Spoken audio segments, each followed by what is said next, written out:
قبروں کی زیارت کرو. میں نے تمہیں پہلے قبروں کی زیارت سے منع کیا تھا، لیکن اب تم قبروں کی زیارت کرو.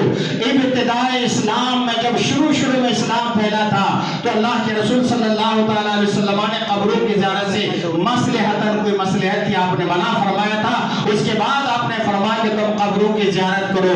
عام مومنین کی قبر کو قبر کہتے ہیں اور اولیاء اللہ کی قبر کو مزار کہتے ہیں. مزاروں پہ جاؤ آپ، لیکن جو جانے کا طریقہ ہے اس طریقے کے مطابق جاؤ. آج ہمارے نوجوان بھائی نماز ایک وقت کی نہیں پڑھتے ہیں. رمضان کا مہینہ آئے گا، روزہ ایک دن کا نہیں رکھیں گے. ماں باپ کی نافرمانیاں کرتے ہیں. ماں باپ ایک ایک گولی کے لیے بیمار ہیں تو ترس رہے ہیں، ایک کپ دودھ کے لیے ترس رہے ہیں، ان کی دواؤں کا انتظام نہیں کرتے ہیں. اور وہی نوجوان ہیں جو دیگ کے نام پر، پرچم کے نام پر، جھنڈے کے نام پر اور نہ جانے کتنے نام پر وہ ہزاروں روپے لٹا کر آ جاتے ہیں. یہ دینداری ہے؟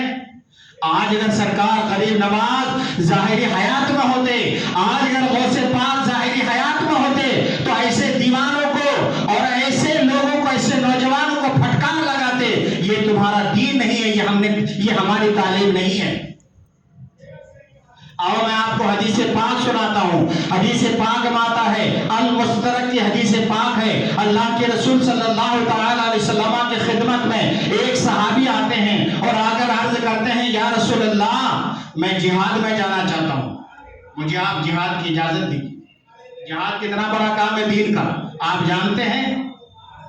اتنا بڑا کام ہے دین کا کہ اس کے ذریعے سے آج اسلام اتنا پھیل رہا ہے اور پنپا ہے اور پھیلا ہے.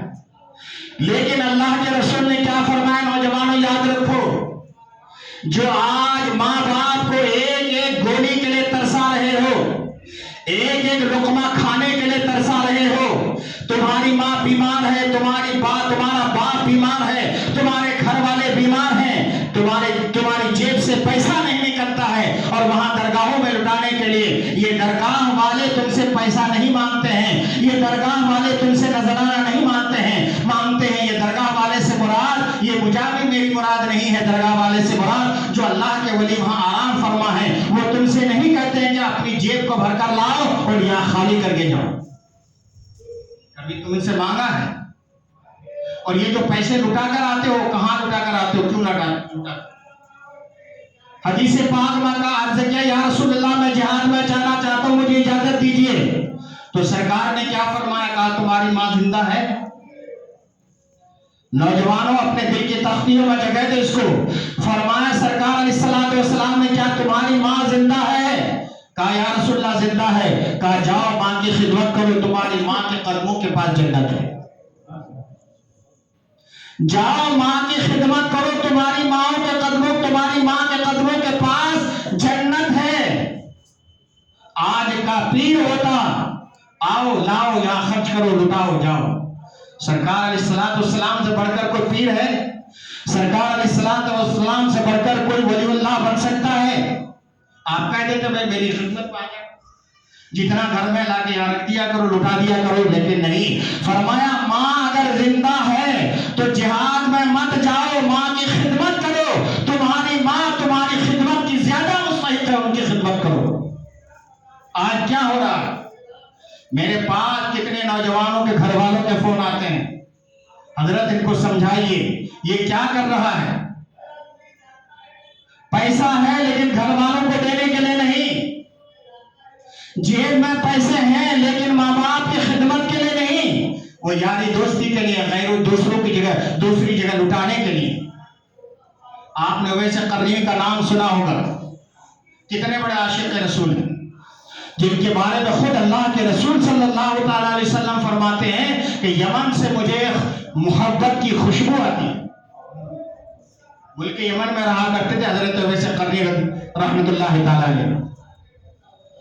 آپ نے فرمایا کہ ملک یمن سے مجھے محبت کی خوشبو آتی ہے. صحابہ کرام نے پوچھا کون اللہ کا خوش نصیب بندہ اتنا رہتا ہے؟ آپ نے فرمایا میرا دیوانہ اویس قرنی.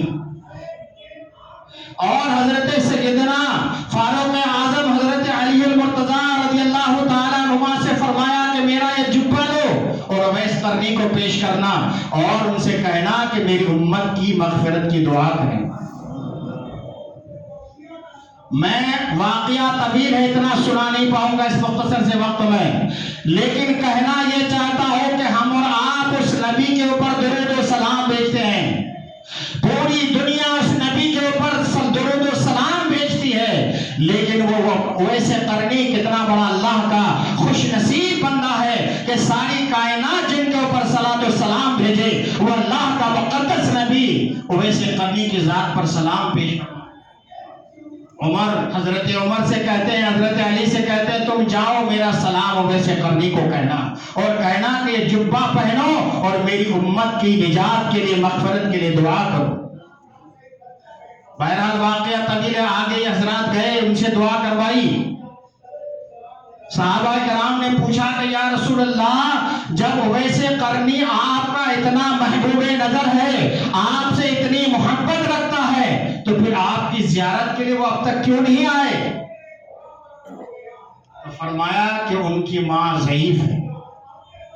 ویسے قرنی کی ماں کمزور تھی، ضعیف تھی، آج جن کے ہم اور آپ جس بولی میں کہتے ہیں کہ ڈوکری تھی، تو اس حالت میں ہونے کی وجہ سے ان کی خدمت کے لیے، ان کی دیکھا بھالی کے لیے اور کوئی نہیں تھا۔ ویسے قرنی رحمت اللہ تعالیٰ نے اپنی ماں کی خدمت کی وجہ سے سرکار علیہ الصلوۃ والسلام کا دیدار کرنے کے لیے جا نہ سکے۔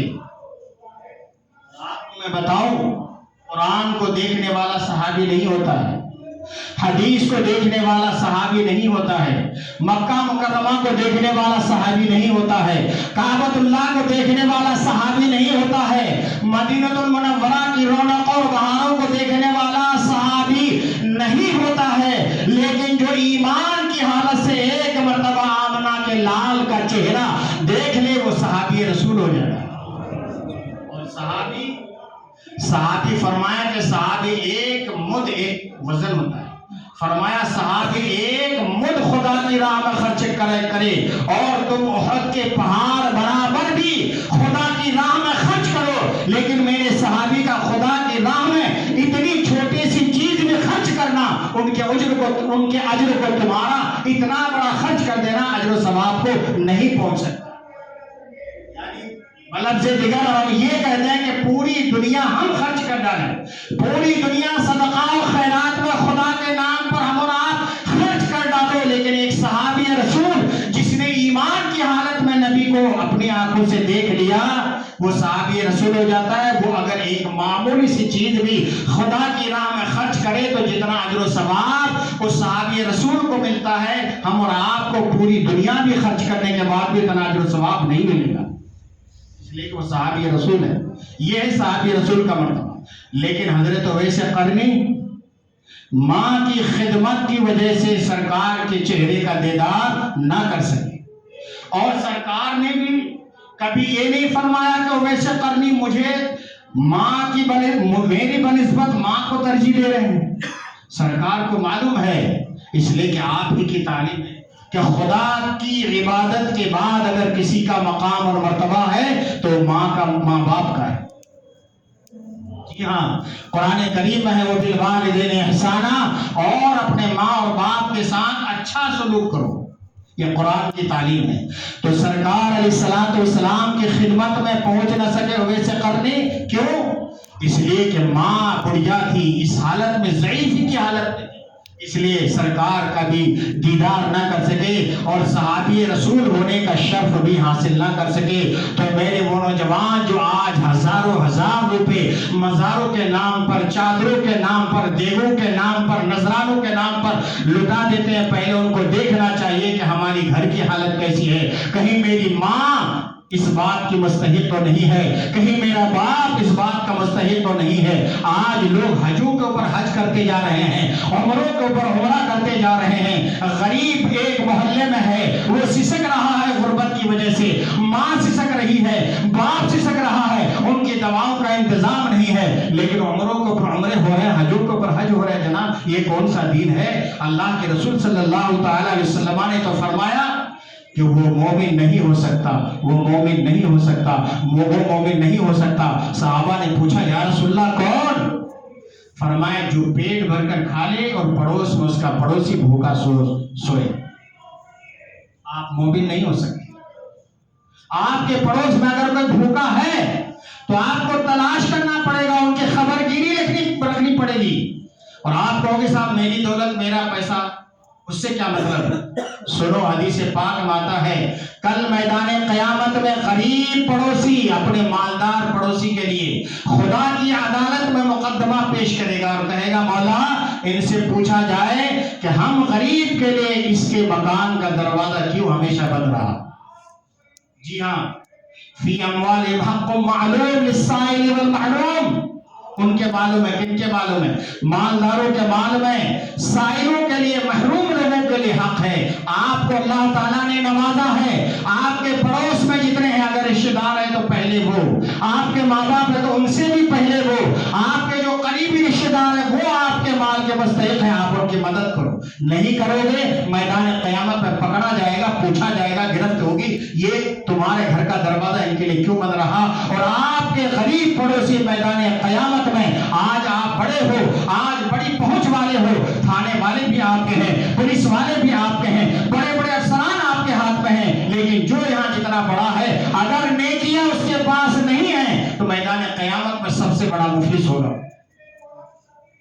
جن کے پاس نیکیاں ہیں میدان قیامت وہی کامیاب ہوگا، اسی کی چلے گی، اسی کا سر فخر سے اونچا ہوگا، ورنہ یہاں کے لیے کتنا بڑا ہو جاؤ، اگر نیکیاں نہیں ہیں، اعمال اچھے نہیں ہیں، نمازیں درست نہیں ہیں، روزے اچھے نہیں ہیں، تو پھر سمجھ لو کہ وہاں سب سے بڑے مجرم گردانے جاؤ، چاہے میں ہوں یا آپ کوئی بھی، شریعت سب کے لیے برابر ہے۔ بہرحال سرکار غریب نواز رحمت اللہ تعالیٰ علیہ یا دوسرے جتنے بزرگان دین ہیں، ان کی تعلیمات، ان کے کردار، ان کے اخلاق کے ذریعے سے اسلام پھیلا ہے۔ اس لیے آستانوں کو، درگاہوں کو اس قابل بناؤ آج کہ لوگ آئیں تو سمجھ لیں کہ سرکار غریب نواز نے یا دوسرے بزرگ نے کیا تعلیمات دی ہیں۔ ان ڈھونگی باباؤں کے پیچھے مت جاؤ، ایک ہاتھ میں 20 انگوٹھیاں، اتنے بڑے بڑے کڑھے، اور جہاں 5 7 تسبیح پڑھتا ایک بھی نہیں۔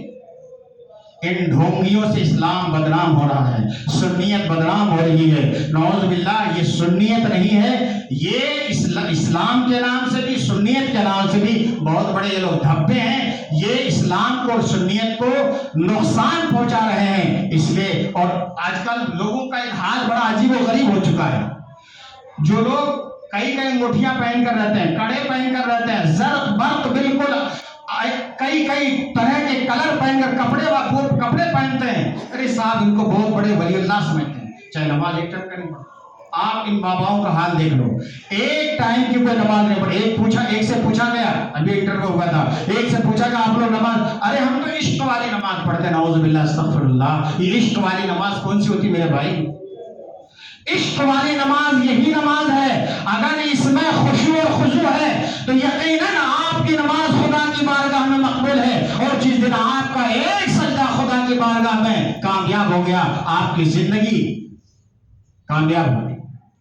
تو یہاں مسجدوں کو چھوڑ کر کہیں اور جا کر نماز پڑھنا اور یہ کہنا کہ صاحب آپ عشق والی نماز پڑھیں، وہ پڑھتے بھی نہیں ہیں، وہ پڑھتے نہیں ہیں، نہ نماز سے ان کو مطلب، نہ روزوں سے ان کو مطلب، نہ دینداری سے ان کو مطلب، نہ اولیاء اللہ کی تعلیمات سے ان کو مطلب، یہ دین کو بدنام کر رہے ہیں، سنیت کو کھوکھلے کر رہے ہیں۔ اس لیے میرے نوجوانوں ایسوں سے بچو، اور جو پیسہ آپ دوسری جگہ خرچ کرتے ہو دوسرے نام پر، ایک میں آپ کو بتا دوں، ٹائم شاید زیادہ ہو گیا ہے، لیکن آج جو معاف کرنا، کچھ لوگ شاید میری تقریر سے جو کہ فتوے میرے اوپر پہلے بھی لگ چکے ہیں، اور آج میں آپ کو بتا دوں کہ مجھے ان چیزوں سے ڈر نہیں تھا۔ اللہ کے فضل و کرم سے میرا پورا گھرانہ سنیوں کا گھرانہ ہے، ایک بچہ سنی ہے، اور جس گاؤں کا میں رہنے والا ہوں اس گاؤں میں 8 اولیاء کرام آج آرام فرما ہے، ولیوں کا گاؤں کہلاتا ہے میرا، اور میرا جہاں سسرال ہے، اللہ کے فضل و کرم سارے کے سارے ایک بچہ سے لے کر بڑے تک سب بریلی شریف سے جڑے ہوئے ہیں، اور جہاں کی میری ساس ہے وہاں کے سب لوگ کچوچا شریف سے منسلک ہیں۔ میرا جو گاؤں ہے وہ رشیدیہ خانقاہ سے منسلک ہے، سارے پیر اولیاء اللہ کو ماننے والے ہیں۔ آج میں نے کچھ ابھی پہلے بھی سنا تھا، آج بھی میں نے سنا پچھلے دنوں، یہ جھنڈے کی جو رسم ہوتی ہے، ایک طریقہ ہے، جھنڈا چڑھایا جاتا ہے شریف میں، ٹھیک ہے، نہ تو یہ فرض ہے نہ یہ واجب ہے نہ یہ سنت ہے. لیکن ہمارے یہاں کے نوجوان یا قرب و جوار کے نوجوانوں کا عالم یہ ہوتا ہے، نماز میں کبھی آپ ان کو نہیں دیکھو گے، روزہ رکھتے ہوئے کبھی ان کو نہیں دیکھو گے، مسجد میں دلچسپی رکھتے ہوئے نہیں دیکھو گے. ارے جھنڈا لگے گا، جھنڈا لہرا جائے گا، سب کچھ چھوڑ دیتے ہیں. ماں تڑپ ہو رہی ہے، باپ سے سک رہا ہے، گھر کے سارا کام کاج چھوڑ دیتے ہیں، جھنڈا لہرایا جائے گا. میرے بھائی یہ کون سی بات؟ کبھی فتوا مت لگانا کہ وہاں جانے سے منع کر دیا، لیکن جو تمہارے جائز کام ہے، جو جس تمہاری خدمت کے جو لوگ مستحق ہیں، پہلے وہاں نظر رکھو. یہ نہ فرض ہے نہ واجب ہے نہ سنت ہے، ایک طریقہ ہے بزرگوں کا. انہوں نے پرچم لگایا تھا، جھنڈا لہرایا تھا، اس میں کوئی ثواب نہیں جاؤ گے تو کوئی عذاب بھی نہیں. تو صرف ان چیزوں کو ترجیح کیوں دے رہے ہو؟ جو چیز ترجیح دینے کی ہے. سرکار غریب نواز کی کوئی نماز چھوٹی تھی، کوئی روزہ چھوٹا تھا؟ سرکار غریب نواز تو دن رات بھر، بلکہ میں نے پڑھا کتاب میں کہ 70 سال تک آپ کی پیٹھ بستر سے نہیں لگی تھی. اس کو کہتا ہے 70 سال. 70 سال تک آپ نے اپنی پیٹھ بستر سے نہیں لگایا، خدا کی عبادت کرتے تھے. اور 7 دن کے بعد صرف روٹی کا اتنا خشک سوکھی روٹی کا اتنا ٹکڑا پانی میں بھگو کر کھایا کرتے تھے بغیر سبزی اور سالن. یہ آپ کی عبادت تھی. اور جو بھی آیا، آپ تو غریب نواز کیوں کہتے ہیں؟ جو بھی آیا، کپڑے نہیں تو کپڑے دے کر بھیجا، غریب آیا تو مالدار بنا کر بھیجا، بھوکا آیا تو کھلا کر بھیجا، پیاسا آیا تو پلا کر بھیجا. یہ غریب نواز کی تعلیم ہے. تم کیا کر رہے ہو؟ یہ دین کی خدمت ہے. اس لیے میں دوبارہ یہ کہہ دیتا ہوں، ایسے ڈھونگیوں سے بچو اور ایسے نقلی پیروں سے بچو، اپنے دین کو بچاؤ. نماز کا وقت آئے نماز پڑھو، روزوں کا مہینہ ہے روزہ رکھو، ماں باپ کی خدمت کرو. تمہارا سب سے بڑا پیر، سب سے زیادہ تمہاری دعا قبول ہوگی تمہاری ماں کے قدموں کے پاس. یہ کام کرو، دیکھو انشاءاللہ دنیا میں بھی سر بلند رہو گے، آخرت میں بھی سر بلند رہو گے. اللہ تبارک و تعالی ہم سب کو جملہ اولیاء کرام خصوصاً خواجہ غریب نواز رحمۃ اللہ تعالی علیہ کی تعلیمات سے سرفراز فرمائے، اور اللہ تعالی ہم سب کا خاتمہ ایمان پر فرمائے. آمین ثم آمین.